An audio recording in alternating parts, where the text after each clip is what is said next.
this was entirely your idea. To watch every single Godzilla movie that has ever been made. There are some movies that you have never seen before. Some movies that I warned you about. Which brings us to this one. Fuck this movie! Oh my god! This movie is shit upon shit. It sucked. So bad. I didn't like it. We were kind of debating before we watched it, what was the worst Godzilla movie ever? Oh, it's Godzilla vs. Megalon. Godzilla vs. the Smog Monster! Godzilla's Revenge! But the one that never enters conversation? Godzilla Raids Again. Fish spotting aviators get their social lives disrupted when Godzilla returns to rumble with giant dinosaur Anguirus. Bomber. So the story goes that the head of Toho Studios was overseas when Godzilla came out, and at his return party he found Tomoyuki Tanaka, which was the producer of pretty much every Godzilla movie up until Godzilla vs. Destoroyah. And he said, look, I want a sequel to this movie on the double. 6 months later from that night, it went into theaters. I mean, I feel like with nowadays, with like summer blockbusters and such, like if you get a sequel that's out maybe a year later, maybe even 2, I feel like it's almost rushed, you know? And those tower over this one compared to how good it is. It definitely looks like it took 6 months to make this thing. It's more character-centric, everyone says. You know, oh, this one's different because it focuses on the people's problems as opposed to the monsters. Well, Godzilla 1954 kind of did the same goddamn thing, but at least the monster was central to the story. Godzilla and Anguirus are just kind of there. They go 7 minutes into this movie with just this airplane just circling, just looking down, and then finally at like the 9-minute mark, the monsters appear, which is pretty early. But they just appear! They're on this island and these 2 monsters appear just in the middle of a brawl. Yeah. No explanation as to they didn't hear these 150-foot reptiles, you know, bashing each other with rocks or anything. Part of my soul is dying saying this, but if I had to give one compliment to this movie, I did kind of like the fact that there was this theory that Godzilla is attracted to light, like he's a moth or something. I kind of liked that idea. So they blacked out the whole town of Osaka. Every light was turned off, and it seemed to be working. And they had these fighter jets going overhead, you know, putting out flares, and then Godzilla was following the flares. I thought that was interesting. There are some interesting ideas, and there's a couple of very inspired shots. There's it's a matte painting, and that's when one of the characters, 20-30 miles away from Osaka, and is looking at the destruction. And we see it from her vantage point, and it's just this like mushroom cloud of destruction that's coming out from this burning city. And it's just one of these shots that's kind of reminiscent of the shot with birds, where you see the destruction from afar, and then you just see kind of the birds lingering in the air. It's this aerial shot. It gives you a real sense of the true destruction of what's going on. There was literally a point in the movie where we were just kind of chatting back and forth.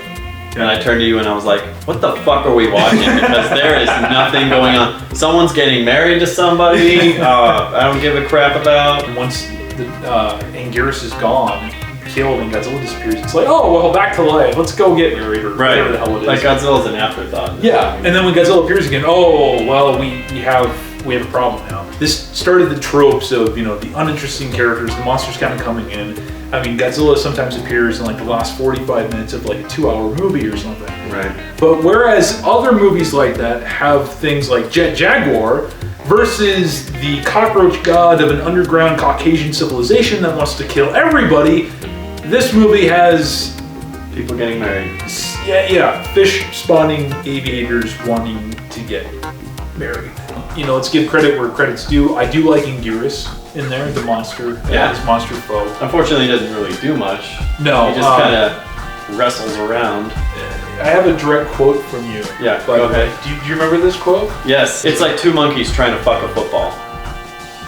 The story goes that originally they were trying to slow down the film, which is how every other Godzilla fight is shot. You know, it's shot on high speed and then it's slowed down, so it's. But apparently, the legend goes that somebody cranked up the camera by accident, and there's only 1 camera out of 3 that had this. And Tsuburaya, the special effects director, saw this sped up footage, and he was like, "Oh yeah, this is great." So the rest of the movie was shot like that. For me, it's a little weird. It looks like there should be some Benny Hill music playing. Exactly.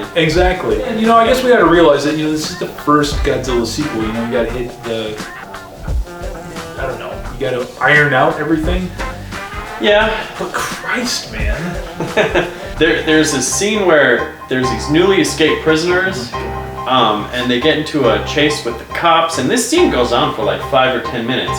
End result is the car crashes into some power plant, right? Creates a huge explosion, and that, after Osaka blacks out to ward off Godzilla, attracts him back onto land. It's like one of those Rube Goldberg machines where you have 40 things going on to just turn on the light. That's what it reminds me of, because the whole time we're watching it, we're like, why are we watching the Keystone fucking Cops? Because there's a definite difference between a movie like Godzilla vs. Megalon, where they're going for camp and they just want a stupid fun movie, which there's absolutely nothing wrong with. And they were constrained by budget and stuff too. I mean, these are all elements, like you were saying, that's nothing new. Do you remember just all the repetition? Oh yeah, like at the end when they're burying him in the ice there. 10 minutes of burying Godzilla underneath the ice, and Godzilla just kind of stands there. He's like, "Hey guys, what are you doing? Hey, what's up?" Stop it! I'm getting kind of annoyed now. For a monster that has atomic fire breath, you'd think he would melt the ice cubes that are surrounding him. We haven't even talked about the director yet. What was his previous work, Matt? Oh my gosh. Matt has an awesome book. By Steve Rifle, Japan's favorite monster. A Bible for anybody that likes these movies. This guy, this director, Motoyoshi Oda, Shiro Honda, the guy who directed the original Godzilla, was unavailable to work on this feature because he was doing another project at the time. So they got this Oda guy. Who the hell is Mr. Oda? Well, he did a movie before this one called The Invisible Man. Is it about an invisible man? Yes, who dresses up as a clown to solve... This invisible guy dresses up as a clown to solve murders. So, hold the phone. So he's just invisible, day to day. And in this particular case, he has to dress up as a clown to solve a murder. Yes. And then you look it up on IMDb, and it's like some kind of fucking film noir. Oh, it's dead serious. Oh yeah. Not a smile to be cracked on that one. This Oda guy, again, directly taken from the text of this book, was basically known as a Japanese hack. Like, he's made over 50 movies, none of which were very good.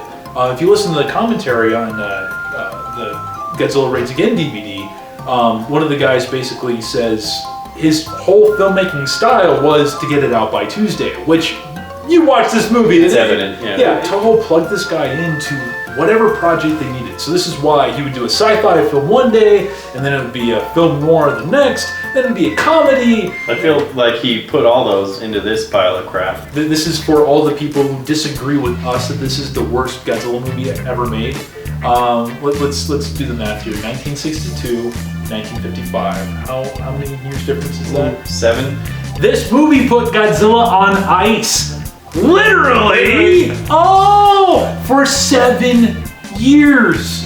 From Tanaka, the producer. We didn't have much preparation time, and it would be difficult for me to say that the production was a success. This came from a production hand. Something was missing when we wrapped. At the screening, people were talking about the first Godzilla movie. And this movie did semi-respectable business. Well, I think most of that had to have been, oh my god, there's a Godzilla sequel. Yeah, this sold 1.3 million tickets less than the previous entry. And really, just a lukewarm reception all around. When they brought this movie over here to the States, Godzilla 1956, King of the Monsters, was a rousing success, huge. The guys changed the name of the movie because they didn't want the audience to mistake this for Godzilla. Pretty pathetic.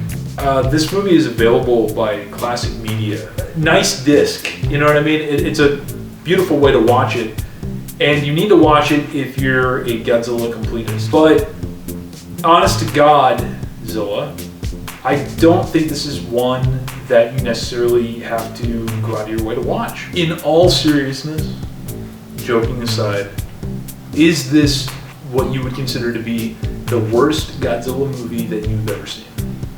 Yes, easily. Just like you said, it just adds nothing. There's no point to it.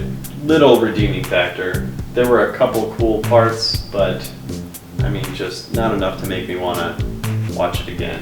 When you have movies about a giant monster, I think, especially giant monsters fighting each other, it doesn't matter what the context should be, it should not be a boring movie. No. It just, you know, I mean, it can be a stupid movie, you know. With this particular movie, it's like digging through an elephant turd and finding a piece of carrot that's still kind of whole and being like, hey, look, a whole piece of carrot. You know, there's going to be some nuggets in that turd that could possibly be re-edible, but overall, no. This does stand as, in my opinion, the worst Godzilla movie ever made, in my opinion. So next time we see you, when we're sitting on this couch, we will be covering the third movie in the series, King Kong vs. Godzilla, 1962, if I'm not mistaken.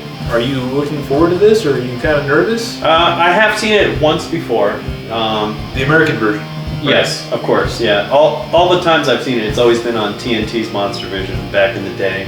So I remember it not being that great, but I remember it being better than this one. It's going to be a first for both of us because we're going to watch the Japanese version of King Kong vs. Godzilla. I've only ever seen the American version, which, like we were talking about in the Godzilla 54 one, some of these American versions are just so totally vastly different than the originals. And King Kong added a whole bunch of scenes and stuff, so it'll be interesting. Thank you very, very much for watching this review of Godzilla Raids Again. For Godzilla's sake, keep watching more Tokusatsu for the good of mankind and yourselves. And please, for the love of fucking Ghidorah, do not watch Godzilla Raids Again! Bye, guys.